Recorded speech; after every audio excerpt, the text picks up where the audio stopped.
Republic of South Africa and the United States of America pertaining to the Russia-Ukraine conflict. How does DIRCO provide policy advice to our government in the management of such contradictions? Overall, one can deduce that the trade relations of the Republic of South Africa and US are of such a nature that one can assume that they are mutually beneficial to both countries, usually using Ubuntu as a pathway to our diplomatic practice. How does DIRCO assist in protecting South Africa's national interests through a balanced approach to the trade relations without compromising our African agenda? I thank you very much, Chair. Okay, thanks, Honorable Swartz. President? No, thanks, Chair. I've seen Honorable Swart's face, but it's look she has bought a new hat. But it's still here. Chair, I just want to start by dealing with the question that Honorable Fiber asked. So sometimes I just get puzzled when we are in this committee and then we start asking questions to each other. That why South Africa is quiet. Then the question says, who is South Africa?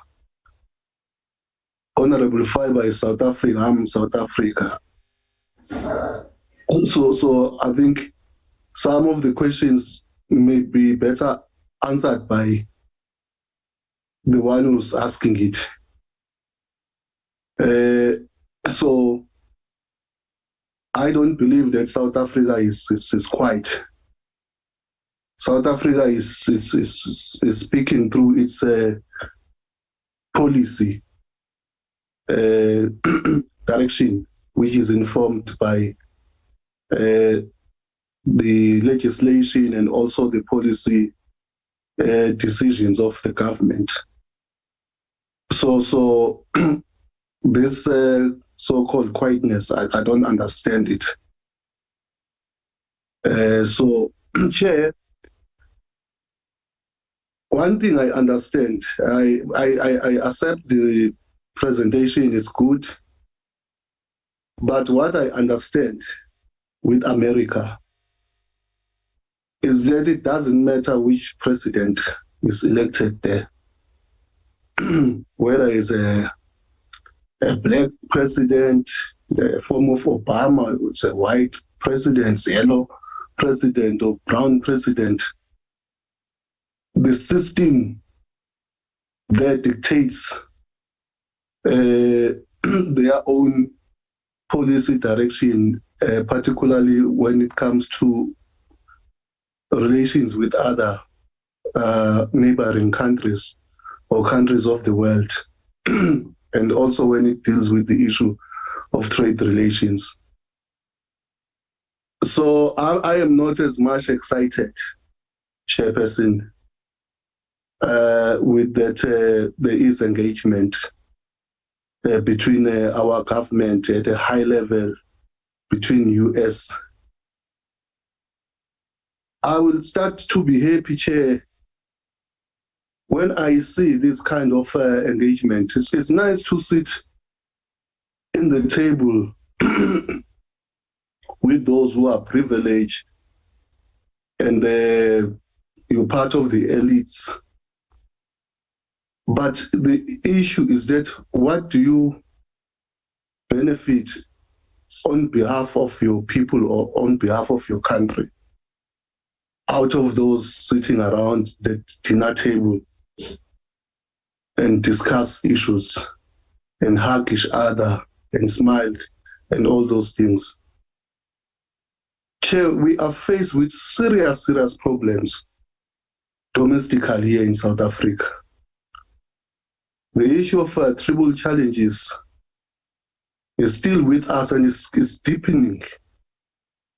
Our people are starting to lose hope, even in the government. It seems as if nothing is going all right in our country. Of course, yes, there are external factors, such as the war between Russia and Ukraine, the so-called US-China trade war, US trade war. But, Chair, we have always talked here in this committee about the economic diplomacy. I appreciate the engagement, but I think until such time, these trade relations and agreements are agreed upon and signed, don't filter to the masses of our people. People in the villages, they start feeling the benefits of our engagement at a high level, government to government. People in the townships, if you go to our townships, they are starting to become like ghost towns now. Rural people, they are suffering. There is no service delivery in terms of roads, say simple basic things, water, electricity, shelters, houses. So my appeal is that these engagements and relations that are being formed, really, I want to appeal to you, Deputy Minister Mashiko Dlamini, because we are here representing the executives and the department. Can you start really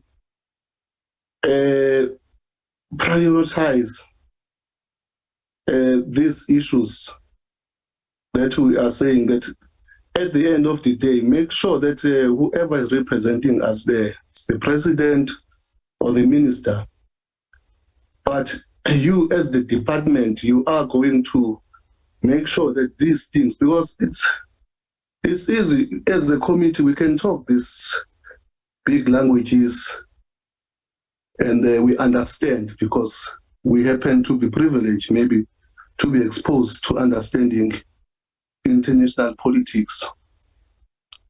But our people on the ground, they don't understand this thing and they don't feel these things coming down to them and then benefiting and dealing with the challenges that are faced on a daily basis. So my appeal is that, yes, let our principals, political principals and the government engage with whichever country, or is US, but really, I think in this portfolio committee, we must then really push very hard to get to see what are the things that we can go to our people and say, because US and SA, they are engaging, these are the things that the country has benefited, and this is how you also going to benefit. Otherwise, we'll have this presentations and we'll be happy, but when we come out there, then we are faced with the harsh realities of life, because we are also located in the communities ourselves. So we see what is happening. And people ask us and say, you as international relations members, what is the contribution of international relations committee or department to these challenges that we are faced with? So, and sometimes you find it difficult to come to tell them that this is what. Of course, others cannot be, the benefits cannot be quantified, but they can come in a qualitative manner. But in one way or the other, this portfolio committee, and the Department of International Relations should be seen also to be adding to the contribution of reducing the triple challenges and the problems that our people are faced with. Of course, just in closing, South Africa, yes, is going to be, if it's not now, a highly contested terrain internationally. We are going to be the grass on which different elephants are going to be fighting on. And I think Honorable Bergman is correct. We need to devise mechanisms of how are we going to balance these things, because I think even the relationship, trade relations with America, as Honorable Swart was saying, is not a balanced one.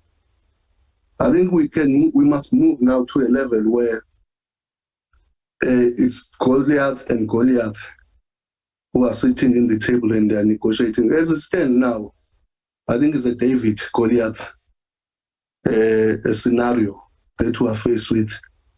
And I think as a country, we also need to up our game and also not allow anyone to come in our country and do as they please, because our sovereignty then is undermined. And then at the end of the day, the country and the most vulnerable sections of